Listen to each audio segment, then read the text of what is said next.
Hello everybody, so this video is entitled Much Needed Breather, the pause, exclamation mark, because we needed that pause and I'm very happy to see stocks taking a breather today.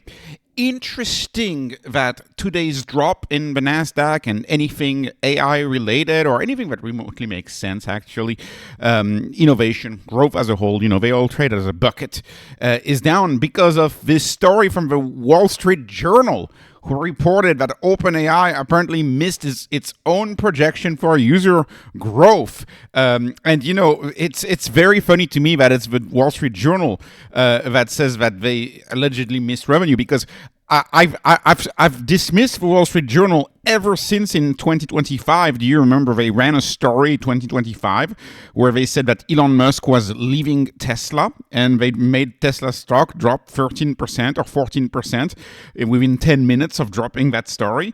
And they had run that story even though the chairwoman had personally called to tell them to run the story, that it was entirely false, and they ran the story anyways. Do you remember that whole madness? So I don't understand why the market trusts anything that comes out of the WSJ. I don't understand.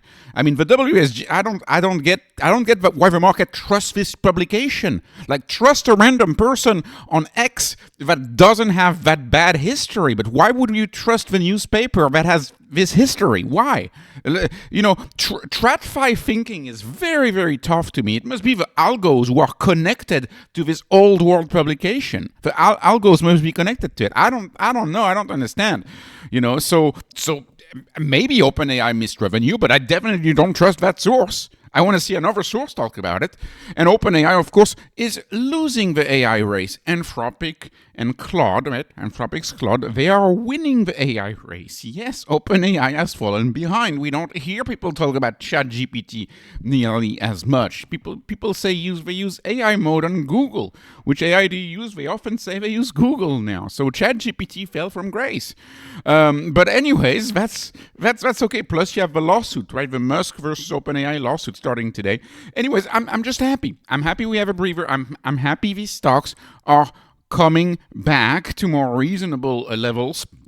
Not that they're not too cheap. I consider them too cheap. I want to be very clear. Like Nebius at 133, I consider this way too cheap, but it ran so fast, so hard, right? Remember the past 5 days, it was like up in the high 150s for quite a while. That was too fast. The run was too fast. 133. We are now back at a level which I consider reasonable. EV over GP over RG is 0.08. It's a ridiculously cheap stock on my metric, because my metric is going to favor stocks that are growing super fast. And if you look at Nebius, they're predicted to grow 600% next 12 months. 600% next 12 months. But they're actually predicted to grow much more than that over the longer term. They have a 49 billion backlog of contracts with Microsoft, contracts with Meta. The Meta deal that they signed, that was 27 billion. Microsoft deal, it's going to be up to 19 billion with the extra funds. They got 2 billion from Nvidia. They got some convertible debt to finance all of this. They're scaling aggressively. They're growing aggressively. They're going to move from 170 megawatt to 1 gigawatt by the end of 2026. And of course, that's AI summarizing that, but I've made a few videos about these deals. They have more deals than ever, Nebius. And so the stock's taking a breather.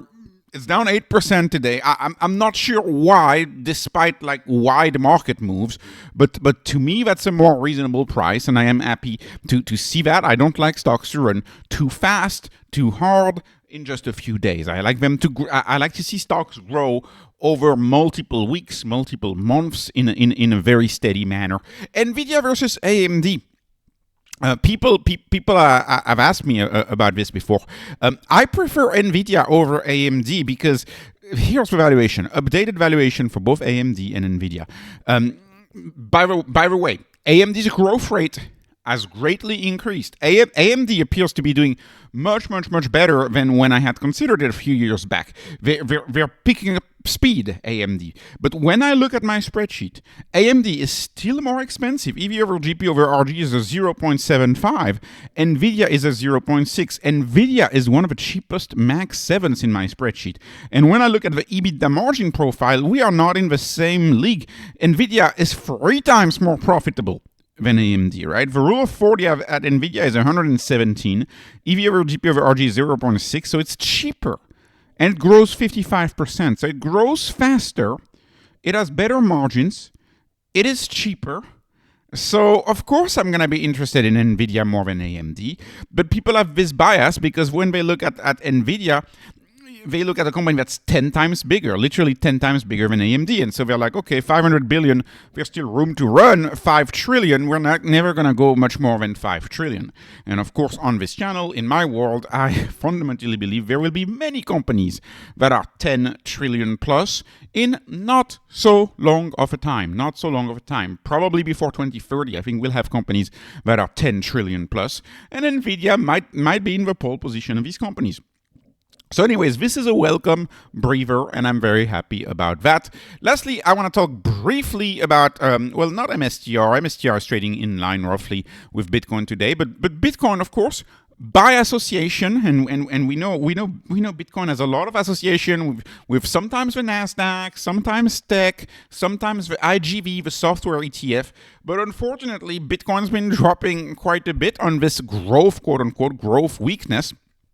And you can see the miners here being kind of impacted as a hybrid in between Bitcoin and pure AI impact. Why are the miners impacted? Because most of these miners were going to do the pivot to AI, are doing the pivot to AI, so they're partially associated with that, minus 6.3%. And I'll conclude this video with Tesla really briefly. Tesla's price action really shines. We've been cozy at Tesla, right? The price action of Tesla has been pretty cozy compared to a lot of the wild moves. I like the steady movement that Tesla is having. I like the consolidation. But anyways, this breather is welcome. This is a long-winded video to just tell you that the breather is welcome. I'm sorry, but I'm happy. I'm happy the stocks are taking a little bit of a pullback. Let's not grow too fast. I'm pretty happy about that. Anyways, this was not investment advice. This is not financial advice. This is only entertainment. I'm hoping you were entertained. Please like, please subscribe, follow me on Patreon, follow me on X. Thank you for watching, and have a wonderful, wonderful day.